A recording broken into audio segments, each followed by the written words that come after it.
વાલા ભાઈઓ અને બહેનો, આપ સર્વને લોગોસ બાઇબલ સ્ટડી તરફથી પ્રભુ ઈસુના જીવંત અને પવિત્ર ત્રિએક નામમાં હું પ્રેમી સલામ પાઠવું છું.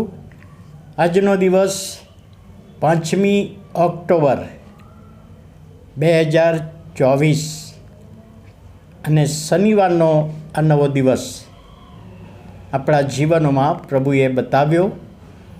આપણે પ્રભુનો ખૂબ આભાર માનીએ છીએ.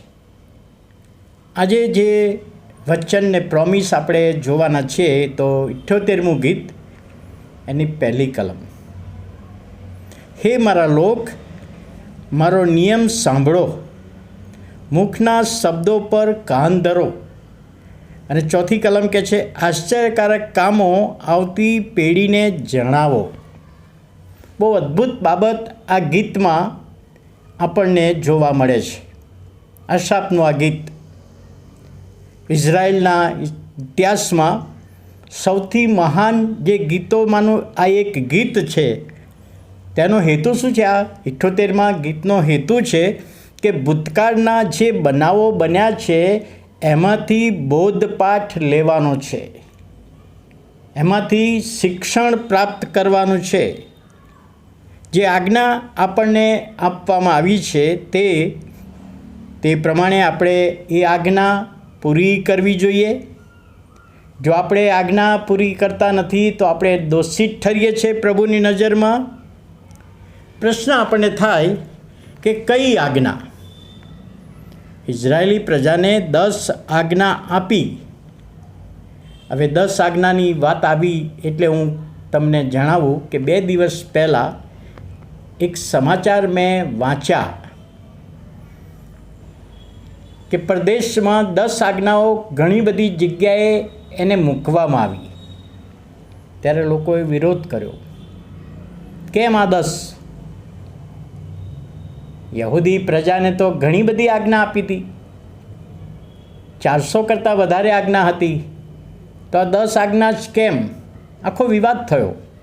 પણ અહીંયા આગળ હું જે કહેવા માગું છું એ તો 10 આજ્ઞામાં ચોથી આજ્ઞા સાબાત દિન પવિત્ર પાડવો, અને ત્યાર પછી 5મી આજ્ઞા મા બાપનું સન્માન કરવું, અને બાળકોએ મા બાપનું સન્માન કરવું એ આજ્ઞા છે. અને એ આજ્ઞા વધતા ઓછા પ્રમાણમાં પાડવામાં આવે છે. પણ અહીં આગળ 78મો અધ્યાય ને પહેલી અને ચોથી કલમમાં જે આજ્ઞા આપી છે ને એ મા બાપને આજ્ઞા આપી છે. મા બાપને કહી કે આશ્ચર્યકારક કામો આવતી પેઢીને જણાવો. આશાપ કહી રહ્યો છે ઇસ્રાયેલી પ્રજાને કે તમે જ્યારે અરણ્યમાં હતા અને તમારા માટે જે આશ્ચર્યકારક કામો થયા છે એ તમારી આવતી પેઢીને, બાળકોને જણાવો. એ પણ એક આજ્ઞા જ છે. પેલી 10 આજ્ઞાઓ છે, આ એક આજ્ઞા જ છે.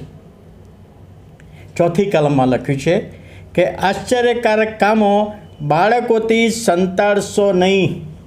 બીજા અર્થમાં કે જે તમે અનુભવ્યું છે, તમારો બચાવ થયો છે, તો તમે તમારા બાળકોને જણાવો.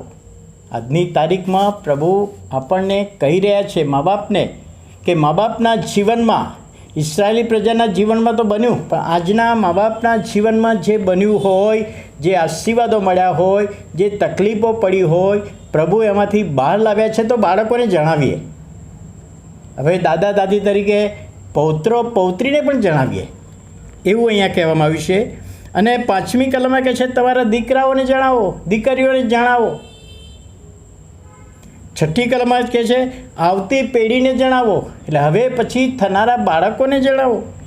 અને 7મી કલમમાં કહે છે તેઓ દેવના કામ ભૂલી ના જાય. બાળકો દેવના કામ ભૂલી ના જાય માટે મા બાપને એક જવાબદારી સોંપી છે. તો વાલા ભાઈઓ અને બહેનો, વિડીયો સાંભળનાર કદાચ બાળક પણ હોઈ શકે, મા બાપ પણ હોઈ શકે, પૌત્ર પૌત્રી પણ હોઈ શકે, દાદા દાદી પણ હોઈ શકે. તો બધાને માટે આ પ્રભુનું વચન છે. તો આપણે એ શીખીએ.